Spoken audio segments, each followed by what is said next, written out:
Now, I was talking to a friend the other day, and he helped me to realize and then flesh out an idea about women in the workplace in the last 100-some-odd years of feminism.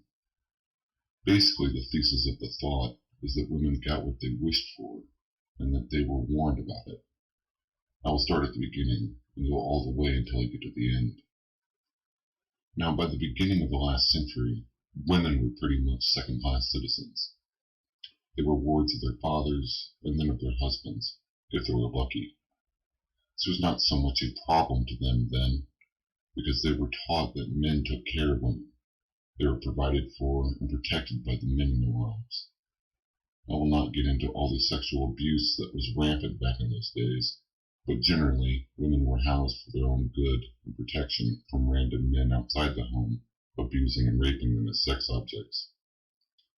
They lived lives of leisure, generally, and were housed in their father's or husband's home to keep them safe and to keep their children's paternity certain. They were protected from the random rapist and violent offender relative to the men in their homes. And then the Industrial Revolution really kicked in, and men moved into cities and took their families with them. This eventually led to men being treated like machines, and the disposable man turned into the disposable worker. I will not address the huge issue this became and the issues it spawned. I will try to stay focused on women. So women started to get housed in tiny boxes with their men and children. They lived in cities that were not that clean or pretty, and life was not all they thought it would be. They saw stuff for sale, others living better lives. They had time to read and pretty much time to look for stuff around them that was bad so they could complain. They realized they did not have any political power and wanted the right to vote. To get this right, the lacking of which was seen as bad to them, the women went on a pussy strike, and then men gave them the right to vote so they could get some pussy back. Women then moved on to other things they thought were bad. Now they saw other men do quite well in the cities. They wanted their men to do well too, and they asked themselves, what is it that is holding my man back from providing me with all this other stuff I want for myself and my children?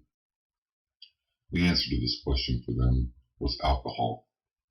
Now alcohol leads to a number of other issues, as Red Pill Man and Sexy MGTOW have pointed out.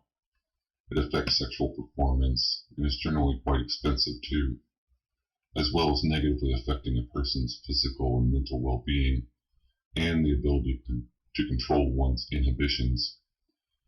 Now these men were being treated like crap at work, so they drank to relieve the stress of it. Drinking alcohol is the quickest and cheapest way to relieve stress compared to things like working out and other medical substances that were not available to people at the time. So these men would go to the bars after work to relieve stress, and their ability to control their inhibitions was affected. After the bars, they would return home to their wives that would try to direct their men towards a more prosperous or profitable existence through the only means they knew, manipulation, either called nagging, bitching, prodding, verbal abuse, shaming, or whatever other form of manipulation one wishes to ascribe to women's tactics. This would negatively affect the men's moods, and since their inhibition control was lowered because of the alcohol, they would lash out. Couple this with the general idea that women were inferior, should be seen and not heard, lived lives of relative luxury compared to their men, and were pretty much considered just vaginas on a stick and sex objects. Not only was domestic abuse of women common, but also their rape as well. So essentially women's complaints at the beginning of the last century amounted to, I hate getting beaten and raped by my drunken husband all the time. And they thought the solution to this problem was to outlaw alcohol. Basically, women went on another pussy strike, and since the best way to affect political change for women, when men have all the political power, is to take away access to pussy, the reason why men have women in their homes in the first place. So the pussy strike, plus the right to vote, worked, and men outlawed alcohol. Of course, this only made matters worse, and eventually alcohol was legalized again. But now women had learned that their problems were not going to be solved by controlling their men's behaviors, and that having a voice in government was not as effective a power as they thought. This is where the generation of women doing for themselves was seated. Now women wanted to work, so they did not have to tolerate their abusive, alcoholic husbands.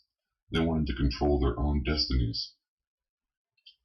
After the First World War, many men were injured, and women saw that because of industrialization, they could do men's jobs for them, and that men were disposable in many ways. But they could not be sure of a job that allowed independence because they were still viewed as inferior in every way. They had to wait for a Second World War. The Second World War came, and men left America in droves, leaving a huge hole in the workplace. This hole needed to be filled by women so the war effort could continue, and because of the Industrial Revolution and the technological advancements that came with it, women were allowed into jobs that seriously needed to be filled, even if they were inferior women. Thus women got a taste for jobs and independence. Rosie the Riveter was spawned. Women's strength and independence was encouraged to better serve the war effort, and their egos were grown to better this end as well. Now here is the important part, and I am sorry it took me so long to get to it. Women got a taste of the job market and independence, and then they wanted more. They wanted to feel useful and free, like the way they thought the men had it. Remember, they were working in a job market that needed them desperately, and living in a world where most of the men were gone, a feminist paradise. All the men that were left were not military material, thus in a woman's mind weak and inferior men, either because they were too young or too old, or just plain handicapped or stupid. Thus no need for hypergamy or breeding came to their minds. They were also experiencing a job market where they worked alongside mostly other women, and the men they worked with were not real men in their minds because of their lack of military ability. Thus they did not have to tolerate working alongside normal men. This will be an important fact that I will address later. So the men returned home and took the jobs back from the women, and the women literally returned back to their homes too. But now the men were damaged, if not literally dead or physically damaged, they were psychologically damaged. Also, hundreds of thousands of men died, and there was a man shortage in general, as well as a woman surplus. And since women needed to have a man, socially and financially still, and women had proven their ability to work in a modern industrial setting, they were allowed to work if they wanted to. This led some women to be independent of men, and now that one woman had seen the promised land, the others wanted to go to it as well. So, yada yada yada, this led to second-wave feminism, plus further violations of traditional social norms and roles related to women, coupled with and encouraged by men inventing the birth control pill. So now women could have sex, work, and determine when they wanted to fit children into their lives, instead of having to trust men to use condoms or pull out. And since, because of male-invented automation and other technological advancements, women could be as roughly productive as their male counterparts, this left men with no really good reason to exclude women from the job market anymore, especially safe office jobs that were not very risky or that did not need a great deal of strength to perform. Here is where the modern problems started. Women were now working with regular, normal men, and the traditional social norms that used to be in place to prevent these normal men from treating women in a sexual manner no longer existed. These men were gone off to war the last time women were present in the job market in roughly equal proportions to men, and they had to deal with your average man this time, and his sexual nature relative to women in his proximity. This leads to what I like to say about women and equality in general. Women, they want all the benefits of equality, without any of the costs. So women wanted to be equals with men, They wanted to work and support themselves and not be dependent on a drunken, abusive, raping man for shelter and protection from other drunken, abusive, and raping men in general. They wanted to do it themselves. But now the issue of being seen as a sex object at work came up. Women were upset, and have been, that they were viewed as sexually desirable, even at work. I will not get into a rant about them dressing sexy all the time, to the end of exploiting their sexuality for personal gain. Women have always tried to capitalize on their sexuality wherever they go and in whatever they do, whether it is at home, at church, in the streets, in the clubs, and even at work. Sleeping her way to the top is an acceptable option for women. I will just say it is ironic that a woman wants to look sexually desirable to men, so she can attract the best mate possible, and then also wants to work with men and be around men. Then women get all offended when those men see her and treat her as sexually desirable. Women tend to complain when the men desiring them are not generally desired by the women as well. But moving on. So here we go. We are in the late 1970s, early 1980s, and women are working, but they are also being harassed while working. They bitch and moan and complain that they are being seen and treated like sexual objects at work by the men at their work. These women asked, desired, protested, voted, and even went on pussy strikes to get the option to work and be around these men. Now they're complaining that these men were acting like the sexual beings women knew men were in reality, but are now asking men to not treat them as sexually desirable, while the women show up to work trying to look as sexually desirable as possible. Being the good white knight morons most men are, we manned up and changed our laws, our behaviors, and other things. We empowered the field of human resources, a field where more than 2/3 of its practitioners are women, and these women have considerable power over a man's life now. So laws and cultures were changed, once again, to appease the pussy and its selfish desire for all of life's benefits without any of the costs. And now sexual harassment is a very serious charge and can ruin a man's life. This was all done to give women what they wanted, to be happy, to make them equal by giving women all the benefits of equality and forcing men to bear all the costs. Men had to change how they behaved at work just to make women feel more comfortable. But here is my general summary. Women were put into homes and made wards of their fathers and husbands. Chivalry and a romantic culture was created. Women were viewed as weak and inferior and unable to protect themselves from being raped and abused.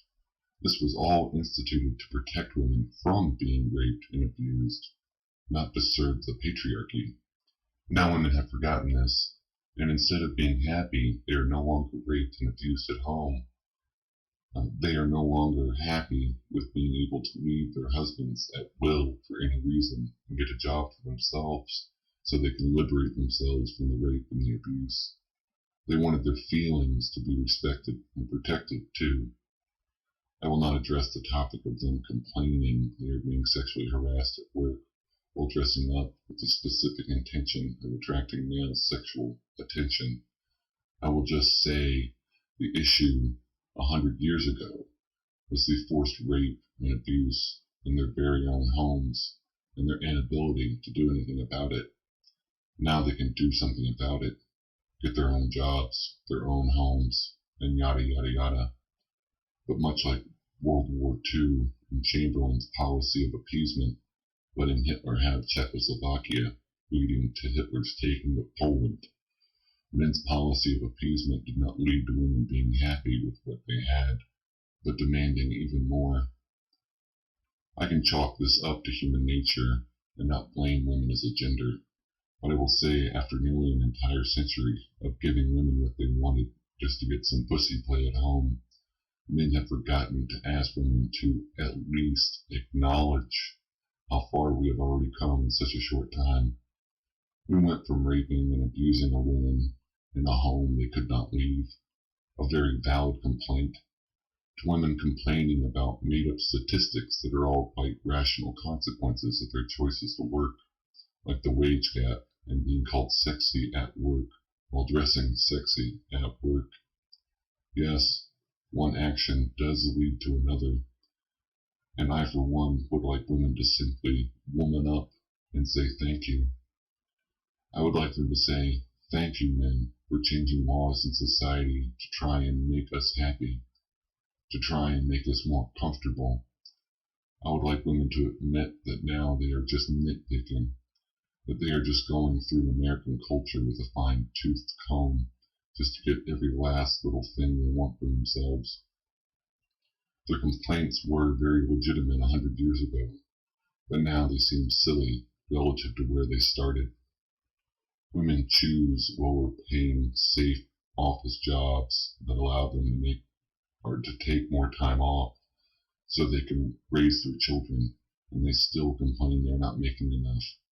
They dress up sexy to look good because appearance matters, not just for sexual reasons, but for interpersonal and professional reasons. And then they complain that men are viewing them as attractive.